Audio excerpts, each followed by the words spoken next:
Bill Maher wants to bring back fat shaming. He says, quote, needs to make a comeback. He goes on to say that a little bit of fat shaming is a good thing because shame is the first step towards getting someone to change. He talks about civil rights and how you shame people and then they change. They think if they're shamed, maybe I can do better. Well, Bill Maher, you are correct.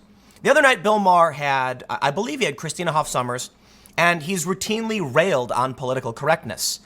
There is probably no better example of the problems of political correctness than this, fat positivity movement.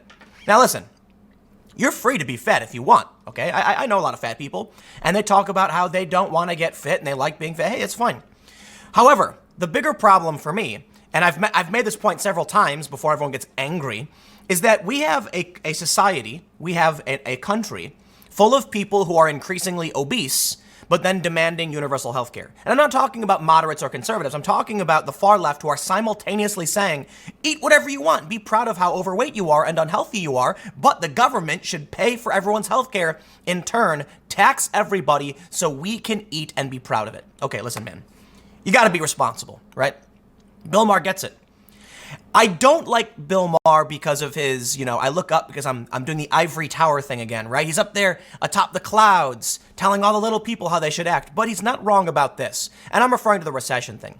So let's read this and see what Bill Maher's talking about, and then maybe he's right. Before we get started, head over to timcast.com/donate in order to support my work. There's a PayPal option, a crypto option, a physical address, but the best thing you can do is just share this video.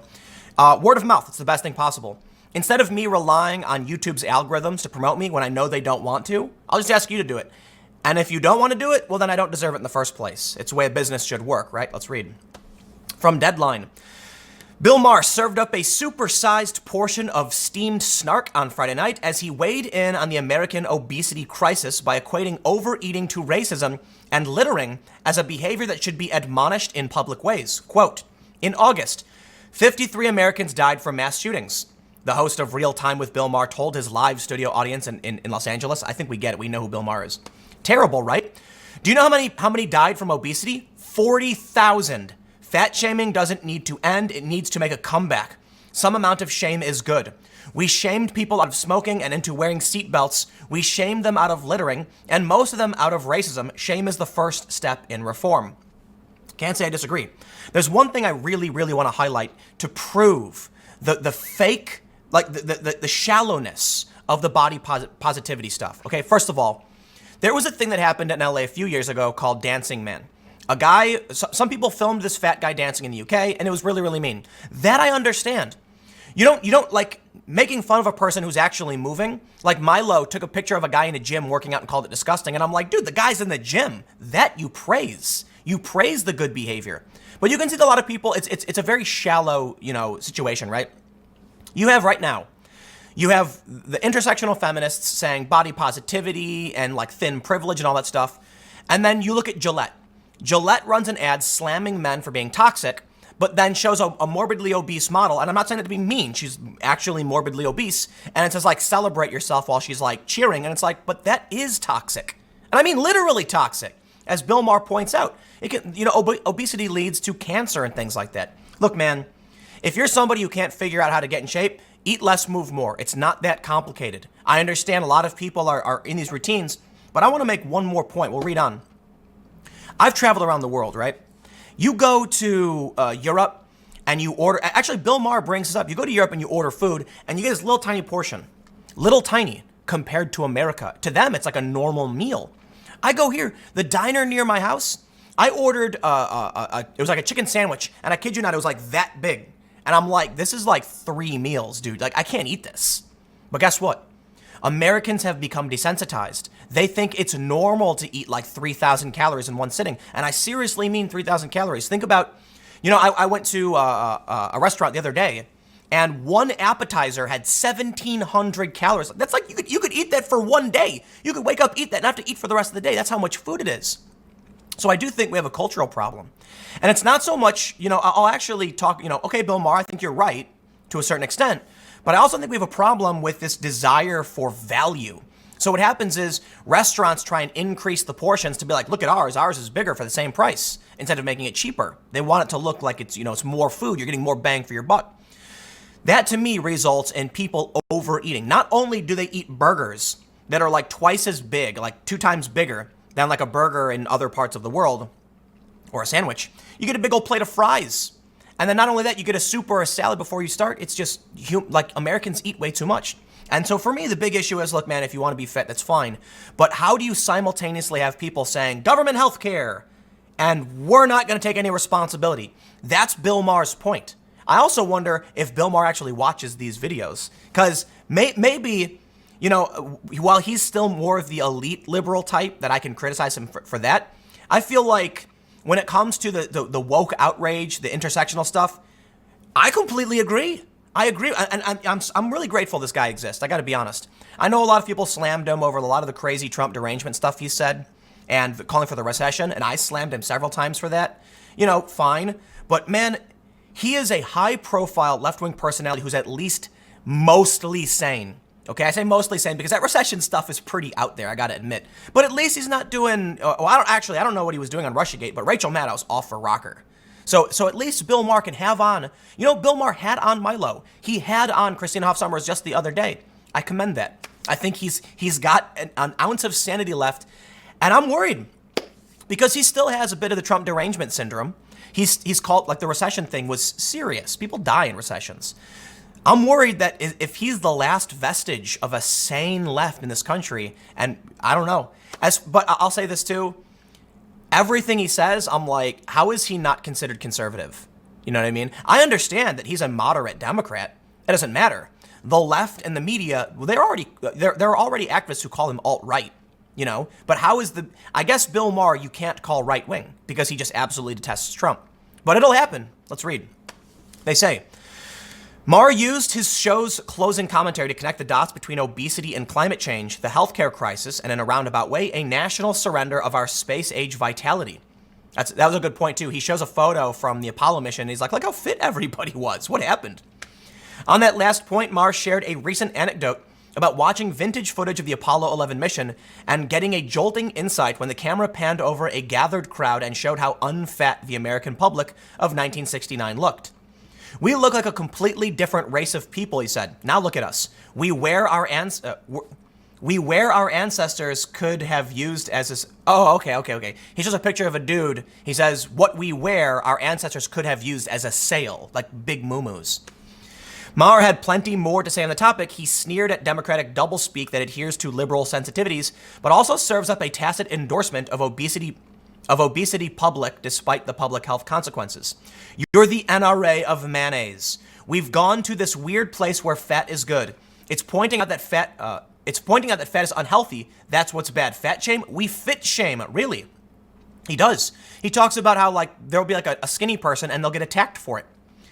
On body acceptance movement, quote, when did it become taboo in this country to talk about getting healthy? Weight Watchers had to literally take the words weight and watchers, I'm not kidding, out of their name. It's now WW because merely the idea of watching your weight is now bullying. What's next? Banning scales? Yes. How long until they say it's offensive to have your weight listed on your ID? You can already change your gender on your ID.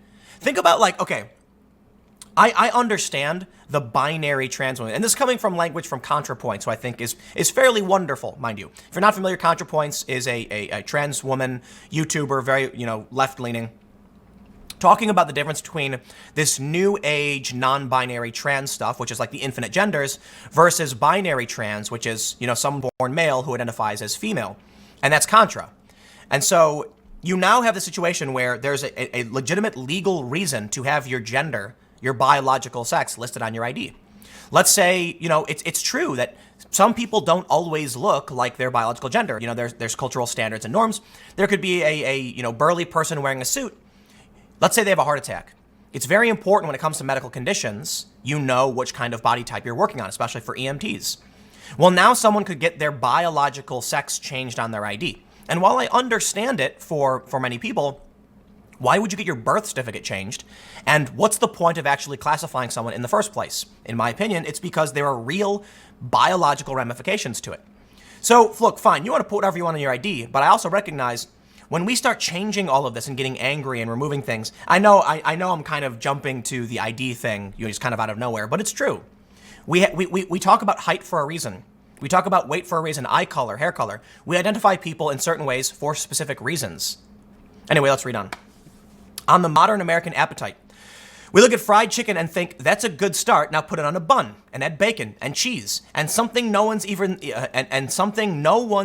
thought to put on it. Make my mouth, and they put orgasm because Deadline can't say come. What's Elizabeth Warren's plan for that? He's right.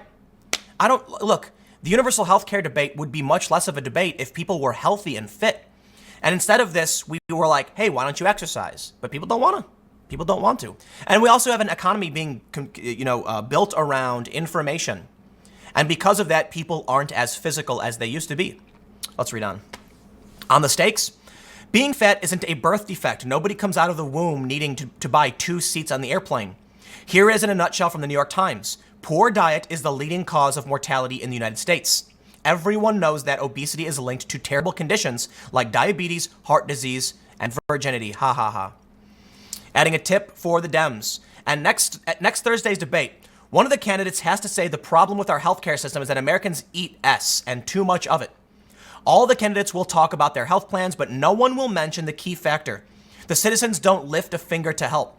And then the candidates will go back on the trail next and try to prove they're just as big as gluttonous slobs as the rest of us. And then he shows pictures of all the Democrats eating disgusting food. Listen, man, let's throw away all of the arguments, everything. Let's ignore it all. And I'll say one thing. Out of everything Bill Maher said, there was one important point. The citizens do nothing to help. We have a responsibility to our community and to ourselves. Outside of the idea of obesity and government, what are we doing for our own communities? You know, I have this really fun idea. I'm actually looking at very, very small towns, dying towns, because they've lost industry. And I'm thinking, what can we do to revitalize these towns and restore these communities? Because I recognize giving back is a part of what makes the system work. But too many people today are me. Very, very selfish. There's a lot of blame to go around. We can certainly blame boomers who raised the millennials. We can blame Gen Xers. But in reality, it's just us. We've come to a point now where we love doubling down, double bacon, cheeseburger, extra cheese, avocados, and mayo slopped on top. And then when people get sick and fat, they say it's not my fault. They go to the doctor for liposuction and then demand the government pay for their health care, not necessarily liposuction. At a certain point, people in this country, whether you're left or right, have to take responsibility for themselves. It's an interesting conundrum. But this idea falls into how the left is moving further and further left. They're removing the idea of personal responsibility and ascribing collective responsibility to everyone. That is, if they're overweight, too bad, the government should pay for it. Bill Maher, at least, is calling it out to a mainstream audience, or what's left of the left. But I have a feeling, with the growth of AOC and the Squad and the far left, either the left is going to collapse under its own weight, fractured into 2 different parties, or people like Bill Maher are a vestige of the past, and the sane left will cease to exist. But that's going to be my next video coming up at 4 p.m. youtube.com/Timcast, so stick around. It is a different channel, youtube.com/Timcast. Go over there and subscribe if you haven't already, and I will see you all then.